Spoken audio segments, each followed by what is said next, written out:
প্রাচীন কলকাতা 100 বছরের প্রাচীন মন্দির।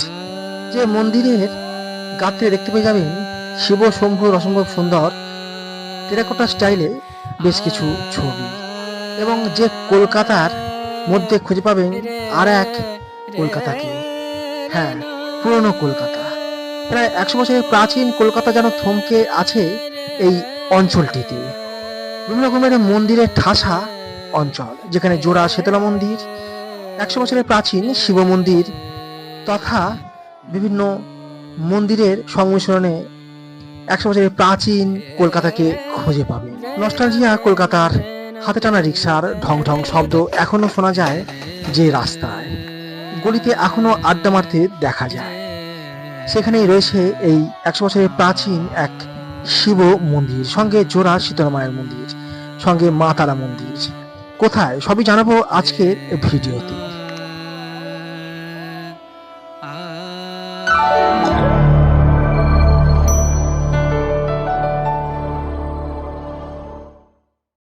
কলকাতা ওয়ান্ডার ট্রাভেল ইউটিউব চ্যানেলের পক্ষ থেকে আমাদেরকে স্বাগত জানাই। বন্ধুরা কেমন আছেন? আশা করি ভালো আছেন। আজকে আপনাদেরকে নিয়ে যাব শ্রী শ্রী গৌরীকান্ত শিব মন্দিরে, যেটি কিন্তু কলকাতার বুকে অবস্থিত বহু প্রাচীন এক শিব মন্দির। এবং এই মন্দিরটি কলকাতার ঠিক যে জায়গায় অবস্থিত, সেই জায়গায় কিন্তু প্রবেশ করলে পুরনো প্রায় 100 বছরের প্রাচীন কলকাতাকে কিন্তু খুঁজে পাওয়া যায়। সময় চলে যায়, সময়ের সাথে রেখে যায় তার নজির বেশ কিছু মন্দির, টেরাকোটা ভাস্কর্য, বিভিন্ন রকমের বাড়ি, রাজবাড়ি, বিভিন্ন রকম অট্টালিকা। সেরকম পুরনো কলকাতাকেই কিন্তু আজও খুঁজে পাওয়া যায় যে কলকাতার মধ্যে। সেই অঞ্চলেই কিন্তু আজকে আমরা চলে এসেছি এক পুরনো 100 বছরের প্রাচীন শিব মন্দিরের খোঁজে। জানা যায় এই শিব মন্দিরের যে শিবলিঙ্গটি দেখা যায়, সেটি স্বয়ম্ভু শিবলিঙ্গ, অর্থাৎ এখানে ভগবান শিব নিজেই মাটি ফুঁড়ে উৎপত্তি হয়েছিলেন প্রায় 100 বছর পূর্বে। তার গল্পই কিন্তু আজকে আপনাদেরকে জানাবো। মন্দিরটির উপরিভাগের কারুকার্য দেখে পুরনো কলকাতা বারবার মনে করিয়ে দেয় এই 100 বছরের প্রাচীন মন্দিরটি।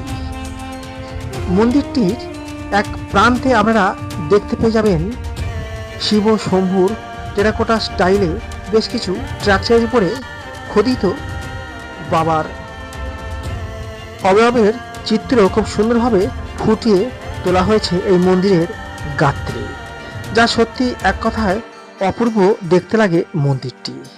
এবং মন্দিরের দুটি গেট রয়েছে।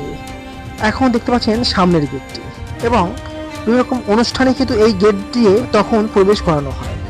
এবং সেকেন্ড যে গেটটি রয়েছে, এটি বর্তমানে ব্যবহৃত হয় সর্বসাধারণের জন্য। চলুন এবারে আমরা জেনে নিই এই মন্দিরের অলৌকিক শিব মহিমার কথা, অর্থাৎ ভগবান শিবের উৎপত্তি। এই মন্দিরের ইতিহাস, আদি ইতিহাস সম্বন্ধে যদি কিছু আমাদের বলতে পারেন, প্রাচীন যদি একটু বলেন। হ্যাঁ, 100 বছরের কাছাকাছি প্রাচীন মন্দির। আচ্ছা আচ্ছা, আগে যে বিচালি ঘাস হয় না, আচ্ছা আচ্ছা, সেই মন্দির ছিল। তারপর আস্তে আস্তে মানে এখানে জঙ্গল ছিল আগে আর কি। আচ্ছা আচ্ছা। এই মন্দিরের নামের রহস্য ও লোকগাথা। কলকাতার অনেক পুরনো শিব মন্দির কোনো না কোনো স্থানীয় অলৌকিক ঘটনা বা ভৌগোলিক পরিবেশের ভূমিকা থাকে। লোকশ্রুতি অনুযায়ী ব্রিটিশ আমলে বা তারও আগে যখন এই বউবাজার ও লেবুতলা অঞ্চলটি ঝোপঝাড় ও জলাভূমিতে পূর্ণ ছিল, তখনই এই অঞ্চলে একটি বিশেষ কাঁটা ঝোপ বা বুনো গাছের অংশে থেকে এই শিবলিঙ্গটি অলৌকিকভাবে উদ্ধার হয়েছিল বলে জানা যায়। এর আদি প্রতিষ্ঠাতা গৌর নামের কোনো পরম শিব ভক্ত ছিলেন। সেই থেকেই লোকমুখে মন্দিরটির নাম হয়ে গেছে গৌর কাঁটা শিব মন্দির বা শ্রী শ্রী গৌরকণ্ঠ শিব মন্দির। মন্দিরের স্ট্রাকচার দেখলে বোঝা যায় বহু প্রাচীন শিব মন্দির। এখন যে শিবলিঙ্গটি দেখতে পাচ্ছেন, ইনি হলেন স্বয়ম্ভু ভগবান শিব, অর্থাৎ ভগবান শিব এখানে নিজের থেকেই উৎপত্তি হয়েছিলেন প্রায় 100 বছর পূর্বে মাটি ভেদ করে। সেই থেকেই ভগবানের মহিমা এখানে জানা যায় এবং পুজো হতে থাকে, যা আজও অব্যাহত রয়েছে। 16 শিবের ব্রত থেকে আরম্ভ করে নীল পুজো এবং 16 সোমবার, এছাড়াও শিবের গাজন, কাঁটা ঝাঁপ প্রত্যেকটি অনুষ্ঠানে কিন্তু এই মন্দিরে বিশেষভাবে পরিলক্ষিত হয়, যা 100 বছর ধরে ক্রমাগত সেই ঐতিহ্য বহন করে চলেছে এই 100 বছরের প্রাচীন শ্রী শ্রী গৌরকণ্ঠ শিব মন্দির। এখন শিবের গাজনের যে কাঁটা ঝাঁপের সে ব্যাপারটি অনেক জায়গাতেই প্রায় দেখা যায় না বললেই চলে, কিন্তু এই মন্দির প্রাঙ্গণে যদি আসা যায় শিবের গাজনের সময়, তো আজও লক্ষ্য পড়ে সেই পৌরাণিক ঐতিহ্যটি। শ্রাবণ মাসের সোমবারগুলো হয়, আচ্ছা আচ্ছা শিবরাত্রি নীলরাত্রি গাজন হয়। আচ্ছা, তখন প্রচুর ভক্তের এখানে সমাগম হয়। হাতে খানিকটা সময় এবং মনে ইচ্ছে থাকলে একদিন এসে এই পৌরাণিক মন্দিরটি দর্শন করে যেতেই পারে।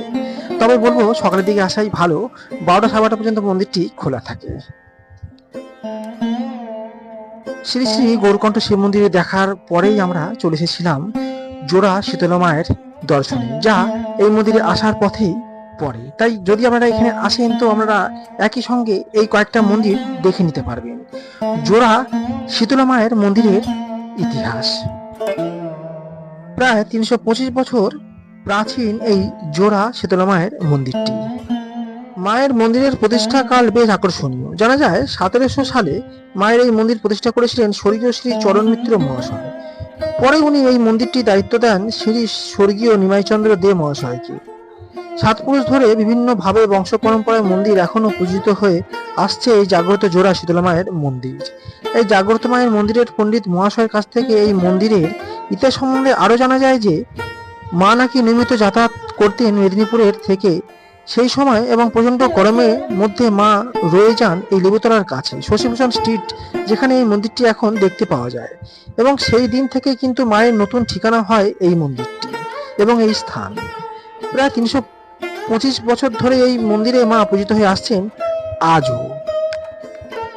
স্থানীয়দের কাছে জোড়া শীতলা মায়ের মন্দির ছোট মা এবং বড় মা রূপে পূজিত হচ্ছে। শীতলা মা ছাড়াও উলাইচণ্ডী, মঙ্গলচণ্ডী, মা কালী, জোড়াসুর, পঞ্চমুখী হনুমানজির বিভিন্ন রকম বিগ্রহ এখানে দেখতে পাওয়া যায় এবং পূজিত হয়ে থাকে। যদি কোনোদিন ইচ্ছে হয় মায়ের দর্শন করতে আসেন, তবে একই সঙ্গে এই কয়েকখানা মন্দির একই সময় একই দিনে আপনারা দেখে নিতে পারেন খুব সহজেই। শীতলা মায়ের এই জোড়া শিব মন্দিরটি সকাল 7টা থেকে দুপুর 1টা পর্যন্ত এবং বিকেল 4:30 থেকে রাত্রি 9টা পর্যন্ত খোলা থাকে। এবং এই মন্দিরগুলোর দর্শনের সময় আপনারা দেখে নিতে পারেন শ্রী শ্রী ত্রিনাথ তারা মন্দির। মন্দিরটি অন্যান্য মন্দিরের তুলনায় একটু ছোট আকৃতি হলেও কিন্তু মা এখানে খুবই জাগ্রত বলে জানা যায়।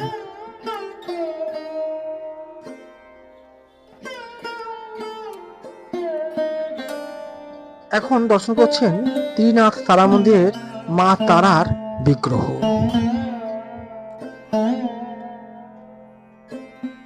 মন্দিরে কিভাবে আসবেন দেখতেই পাচ্ছেন, সামনে কিন্তু চাঁদনি চক মার্কেট, এবং চাঁদনি মেট্রো থেকে কিন্তু আমরা চাঁদনি চক মার্কেট হয়েই কিন্তু আমরা সোজা চলে আসছি। সামনে আইনক্স দেখতে পাবো, বলছেন আইনক্স থেকে রাস্তাটা পার করে আমরা সামনের দিকে যাব। চলুন এখন পারটা করছি।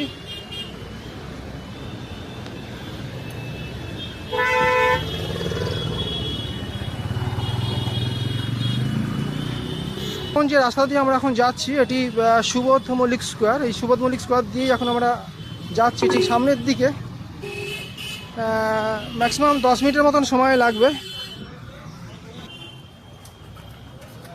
এখন যে রাস্তা দিয়ে যাচ্ছি এটি গোকুল বড়াল স্ট্রিট। গোকুল বড়াল স্ট্রিট দিয়ে কিন্তু এখন আমরা যাচ্ছি সামনের দিকে। সামনে একটু গেলেই দেখতে পেয়ে যাবেন স্বামী বিবেকানন্দ উদ্যান। এই স্বামী বিবেকানন্দ উদ্যানের ঠিক সামনে একটু গেলে একটি গলি ঢুকে যাচ্ছে। এই গলিতে প্রবেশ করলেই এটি হলো শশীভূষণ স্ট্রিট। এই একটি গলি দিয়েই আপনারা সমস্ত মন্দিরগুলি দেখতে পেয়ে যাবেন পায়ে হেঁটে। পরপর মা তারার মন্দির থেকে জোড়া শীতলা মায়ের মন্দির এবং শ্রী শ্রী গৌরকান্ত শিব মন্দির, সবকটা মন্দিরে আপনারা দেখতে পেয়ে যাবেন। বন্ধুরা আজকে এই পর্যন্তই। ভিডিওটি যদি ভালো লেগে থাকে তাহলে অবশ্যই কলকাতা ওয়ান্ডার ট্রাভেল ইউটিউব চ্যানেলটিকে সাবস্ক্রাইব করে পাশে থাকবেন। এরকম কিন্তু জানা অজানা বিভিন্ন রকম কিন্তু ট্রাভেলিং সংক্রান্ত ভিডিও এবং টেম্পল সংক্রান্ত ভিডিও পেয়ে যাবেন কলকাতা ওয়ান্ডার ট্রাভেল ইউটিউব চ্যানেলের মাধ্যমে। ধন্যবাদ। নেক্সট ভিডিও নিয়ে হাজির হচ্ছি কোনো একটি নতুন ভিডিওর সঙ্গে। ভালো থাকবেন।